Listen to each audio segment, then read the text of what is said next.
नाम सागर चौहान है, मैं हरिद्वार से हूँ, भाद्राबाद। और मेरा जो ट्रांसप्लांट हुआ था वो 2 नवंबर 2023 को हुआ था और ये मेरी 5th PRP है। जब एक्चुअली मैं बीटेक के 4th ईयर में था 2017 में, तब से मेरा मतलब हेयर फॉल स्टार्ट हो गया था। मेरी हेयर लाइन पीछे जा रही थी, साइड में मेरे बाल कम हो रहे थे। तो ध्यान रखते रखते पहले मैंने मेडिसिन भी खाई, मतलब बहुत ध्यान रखा, फिर भी कुछ भी, कभी होम्योपैथिक दवाई, कभी कुछ खाई, लेकिन कोई फ़ायदा नहीं हुआ। एंड में मतलब काफ़ी कम हो गई थी, डेंसिटी भी कम हो गई, बाल पतले हो गए थे। तो फिर मुझे हेयर ट्रांसप्लांट की तरफ ही जाना पड़ा। पहले मैं बहुत डर रहा था मतलब हेयर ट्रांसप्लांट कराते हुए, लेकिन जब मैं यहाँ पे आया तो इतनी अच्छी टीम थी, मतलब सबने सपोर्ट किया। तो मतलब मुझे पता ही नहीं लगा मेरा ट्रांसप्लांट हो कब गया था। मैंने स्टार्टिंग में अपने जो यहाँ पे हमारे लोकल में ही रानीपुर में एक डॉक्टर है, उनसे डिस्कस किया और उनसे मेडिसिन भी ली। 6 महीने में मेडिसिन खाई तो सही सा लगा मुझे, मतलब 20 का फ़र्क आ गया था बालों में ना। लेकिन फिर लॉन्ग टाइम जब मेडिसिन छोड़ दी तो फिर वही कंडीशन आ गई, हेयर फॉल होना शुरू हो गया, थिनिंग होनी शुरू हो गई बालों में। फिर 1-2 डॉक्टर को कंसल्ट करा, वही सब था, मतलब जब तक दवाई खा रहे। फिर मैंने ज़्यादा दवाई भी नहीं खाई, फिर मैंने बस छोड़ दिया। फिर जब ज़्यादा ही कंडीशन होगी तो फिर मैंने हेयर ट्रांसप्लांट की तरफ गया। पहले हेयर ट्रांसप्लांट के बारे में मैं डर रहा था कराते हुए ना, कि कैसे सिर में किसी सर्जरी होगा, कुछ दिक्कत तो नहीं होगी, साइड इफ़ेक्ट तो नहीं होने के। फिर आदमी सोचता ही है कि जहाँ से कराए बेस्ट जगह से कराए। तब फिर मैंने रिसर्च शुरू करी जब कराना ही था, तो मुझे मतलब रेफरेंस मिला। बहुत लोगों ने भी 2-3 जगह मतलब पूछा, कई जगह पूछा, तो उन्होंने QST को ही सजेशन किया, हरिद्वार। एक तो मेरे घर के बगल में भी था और बेस्ट भी है, क्योंकि मैंने जब यहाँ आके देखा तो जयपुर से, पता नहीं राजस्थान से, बेंगलोर से, कर्नाटका से, बहुत दूर दूर से लोग यहाँ पे आए हुए थे QST के अंदर। तो मेरे हिसाब से इसलिए मुझे बेस्ट लगा। मैंने ऑनलाइन भी सर्च किया था, यूट्यूब वगैरह पे भी, तो मुझे QST ही बेस्ट लगा।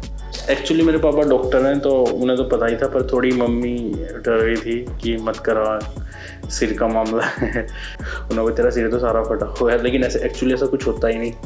मतलब नॉर्मल सर्जरी में, माइनर सर्जरी है, बहुत माइनर, जैसे मतलब आपको चलते फिरते करा लोगे, आपको पता ही नहीं लगेगा क्या हो रहा।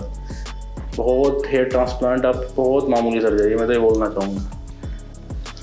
ड्यूरिंग सर्जरी शुरू में पहले दिन में बहुत नर्वस था आते हुए, कि मेरा ब्लड प्रेशर भी थोड़ा सा हाई हो गया था। इनिशियली 150 तक चला गया था, क्योंकि मैं डर लग रहा था नहीं क्या होगा। पर धीरे धीरे जब मुझे सब टीमें समझा कुछ, और एक्चुअली हुआ भी कुछ नहीं, मतलब बस एक लोकल एनेस्थीसिया देते हैं, उस टाइम थोड़ा लगता है कि सुई चुभ रही है। उसके बाद तो पूरी सर्जरी में कुछ नहीं पता लगा।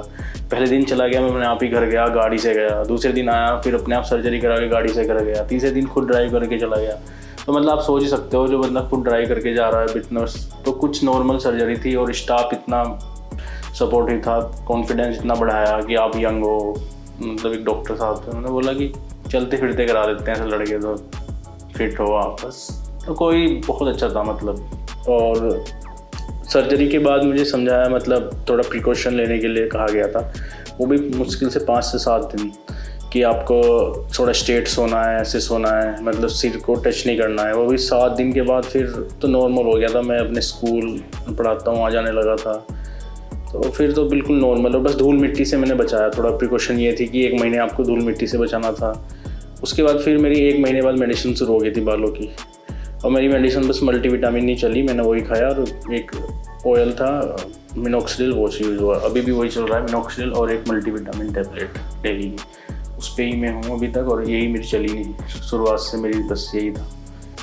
हाँ, सर्जरी के बाद QST की टीम रेगुलर बेसिस पे आपके मतलब कॉन्टैक्ट में रहेगी। आपको हेरोस की पिक्चर भी शेयर करनी पड़ती है। आफ्टर 1 मंथ आपकी क्या कंडीशन है, 2 मंथ के बाद क्या कंडीशन है, वो सब शेयर करना पड़ता है। तो मतलब प्रॉपरली QST की टीम आपके मतलब कॉन्टैक्ट में रहेगी। हाँ, एक चीज़ था, जब सेटिंग फेस आया तो थोड़ा सा डरावना होता है वो चीज़ ना। आपको ऐसा लगता है कि आपने ट्रीटमेंट करा लिया, सब चीज़ हो गई, मेरे तो बाल झड़ गए, वापस नहीं आने के। पर वो एक शेडिंग फेस होता है, थोड़ा कॉन्फिडेंस में रखना होता है। पर मुझे पता था पहले ही, वो मेरे शेडिंग फेस भी आया, 50-60% आया था मेरा भी।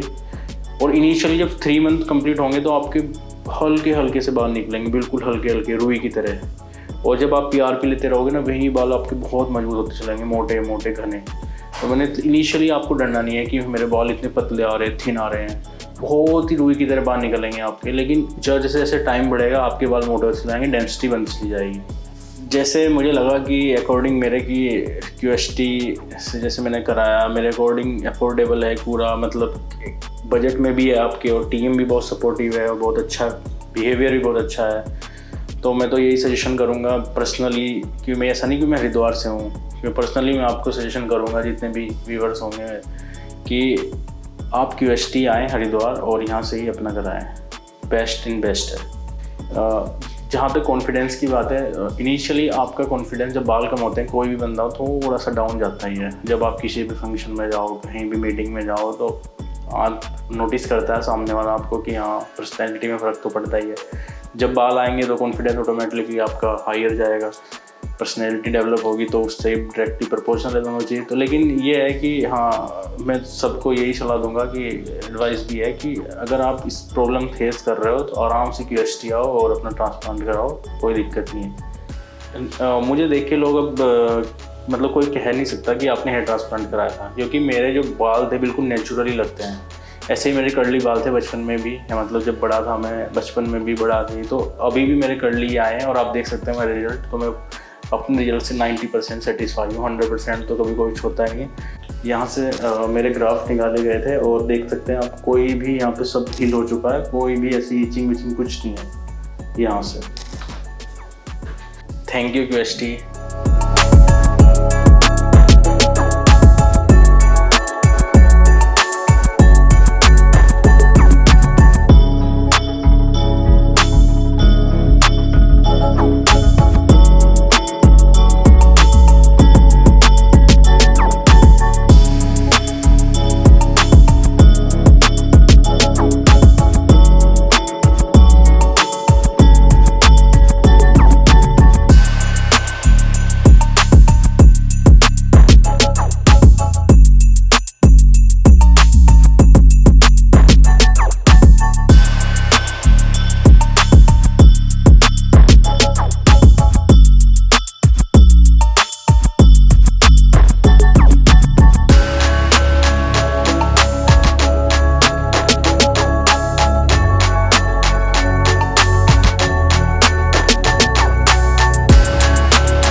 हेलो फ्रेंड्स, अगर आपने अभी तक हमारे चैनल को सब्सक्राइब नहीं किया है तो प्लीज इस वीडियो को लाइक कीजिए, शेयर कीजिए और हमारे चैनल को सब्सक्राइब कीजिए। और ध्यान रहे बेल आइकन दबाना ना भूलें, जिससे हमारे हर वीडियो का अपडेट आपको समय समय पर मिलता रहेगा।